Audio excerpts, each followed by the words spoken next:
जैसे ही चंदा ताई के शरीर में थोड़ी हलचल हुई, चंद्रकला की खुशी के मारे आंखें चमक गई। उसके चेहरे पर मुस्कान छा गई। लेकिन कुछ ही देर में चंद्रकला के चेहरे की मुस्कान मायूसी में बदल गई, क्योंकि ये सिर्फ हलचल ही हुई थी। चंदा ताई को अभी भी होश नहीं आया था। ये देख चंद्रकला ने वैद्य जी से कहा, वैद्य जी, ये क्या हुआ? शरीर में हलचल हुई और चंदा ताई फिर से सो गई। इस पर वैद्य जी ने कहा, चिंता मत करो चंद्रकला, बल्कि तुम्हें तो खुश होना चाहिए कि अचेत पड़ी चंदा ताई के शरीर में हलचल तो हुई। इसका मतलब कि वो जो औषधि का नशा था वो अब कम हो रहा है। अब जो नींद है वो सामान्य नींद है, ये तो कभी भी खुल सकती है। दोनों फिर चंदा ताई के उठने का इंतजार करने लगे। वहीं उधर मायापुर के जंगलों में जितेंद्र अभी भी उन आत्माओं के बीच जूझ रहा था।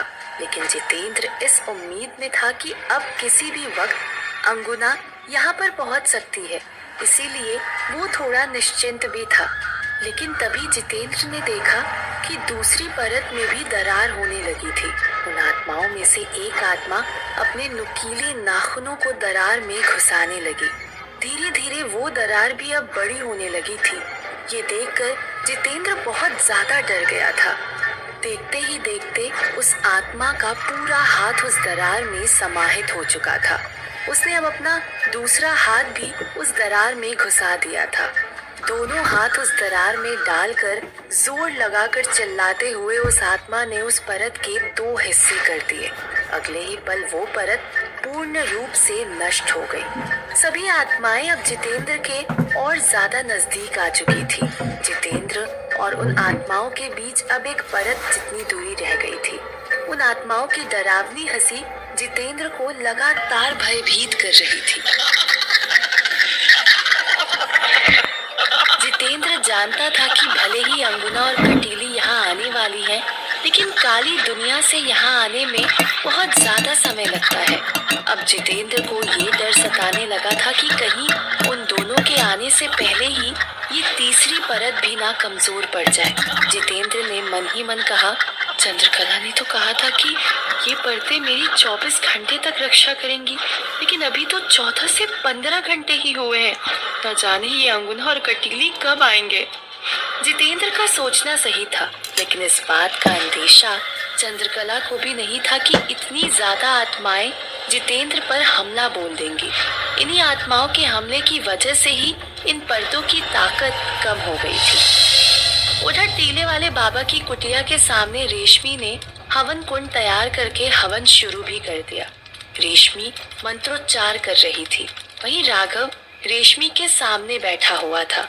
कुछ देर मंत्रोच्चार करने के बाद रेशमी ने अपने झोले में से एक आधे हाथ जितनी बड़ी लकड़ी की छड़ी निकाली, जो आगे से थोड़ी मुड़ी हुई थी। रेशमी ने वो छड़ी राघव के हाथ में दे दी।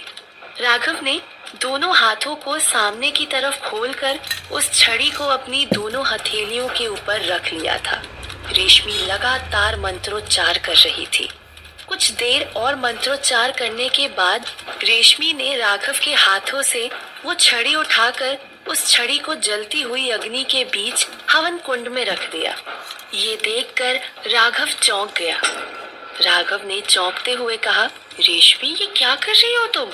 ये छड़ी लकड़ी की है, अग्नि में जल जाएगी।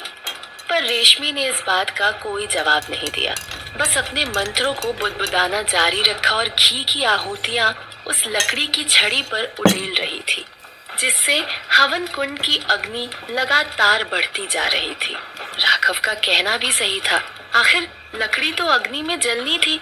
कुछ देर अग्नि में रहने के बाद वो छड़ी जलकर कोयला बन गई। वो छड़ी जली जरूर थी, लेकिन उसका आकार नहीं बदला था। वो अभी भी वैसी की वैसी ही थी। तभी रेशमी ने पास पड़ी सामग्री की मुट्ठी भरी और उसे एक मंत्र के साथ जोर से उस हवन कुंड में स्वाहित कर दिया। एक ही झटके में हवन कुंड की अग्नि बुझ गई। जब धुआं हटा तो दोनों ने देखा कि हवन कुंड में वो कोयले जैसी काली हो चुकी छड़ी अभी भी उसी आकार में पड़ी हुई थी। रेशमी ने अपने दाहिने हाथ से उस छड़ी को उठाया और वापस राघव की दोनों हथेलियों के ऊपर रख दिया। राघव ने बड़े आराम से डरते हुए उस छड़ी को पकड़ा कि कहीं वो कोयला टूट ना जाए।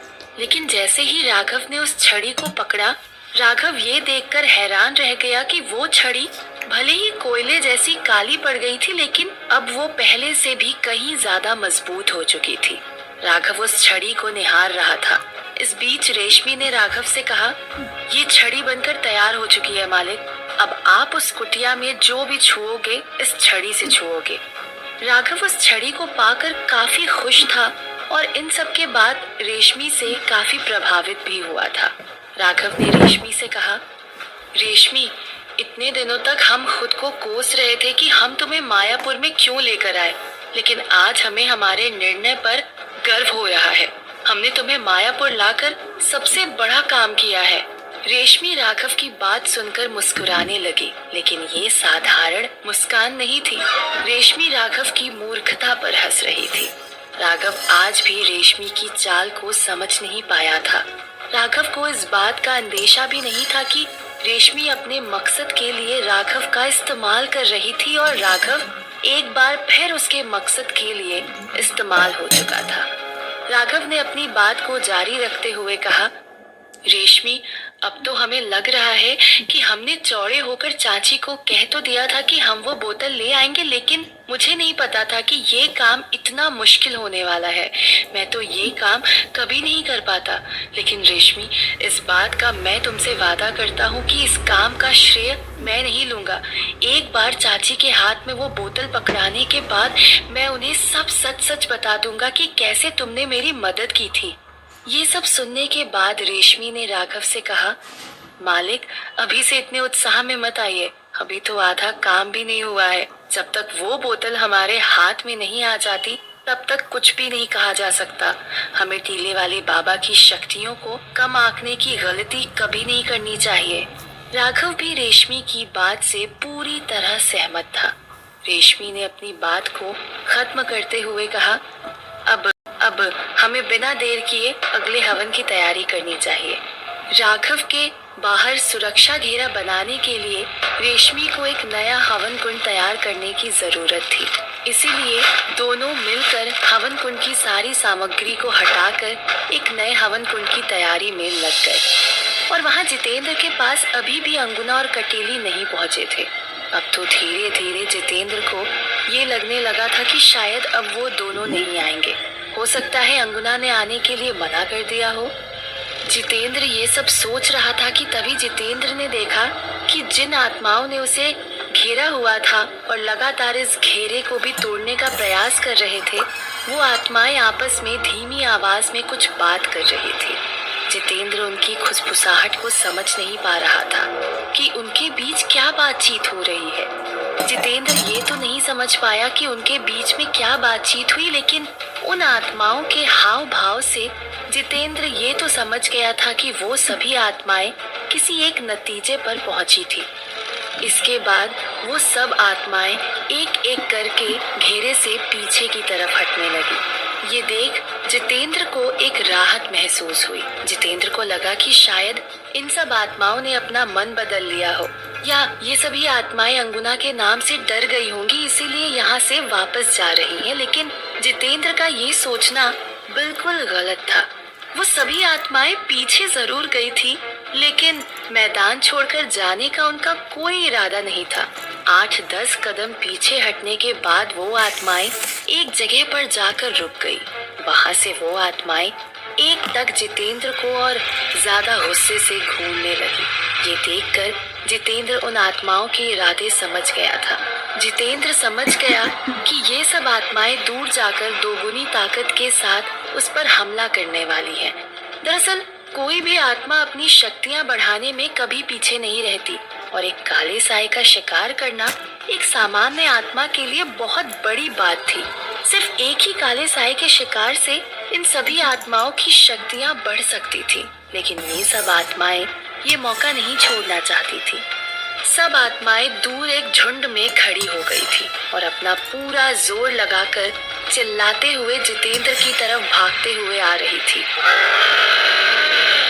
वो आत्माएं भागते हुई आई और जाकर जोर से उस घेरे से टकरा गई।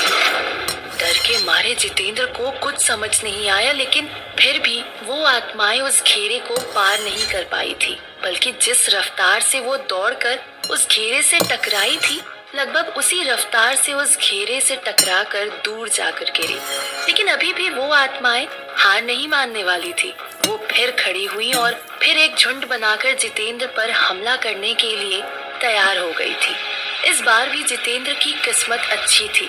ये प्रक्रिया उन आत्माओं ने 5 से 7 बार दोहराई थी। हर बार किस्मत जितेंद्र का साथ नहीं देने वाली थी। इस बार फिर वो आत्माएं पीछे की तरफ गई। उसी रफ्तार से फिर से वो आत्माएं चिल्लाते हुए जितेंद्र की तरफ बढ़ने लगी। हुआ तो इस बार भी वैसा ही कुछ था। सभी आत्माएं उस घेरे से टकराकर पीछे आकर गिर गई थी, लेकिन उनमें से एक आत्मा का हाथ उस घेरे के अंदर चला गया था। ये देखकर जितेंद्र के पैरों तले जमीन खिसक गई थी। आखिरी घेरा भी अब टूट चुका था। जितेंद्र अब समझ गया था कि अब उसका अंत बिल्कुल नजदीक आ चुका है। जैसे ही उस आत्मा का हाथ उस घेरे के अंदर गया, सब आत्माओं में एक उत्साह छा गया। सब अपनी अपनी जगह पर खड़ी हो गई और जोर जोर से हंसने लगी।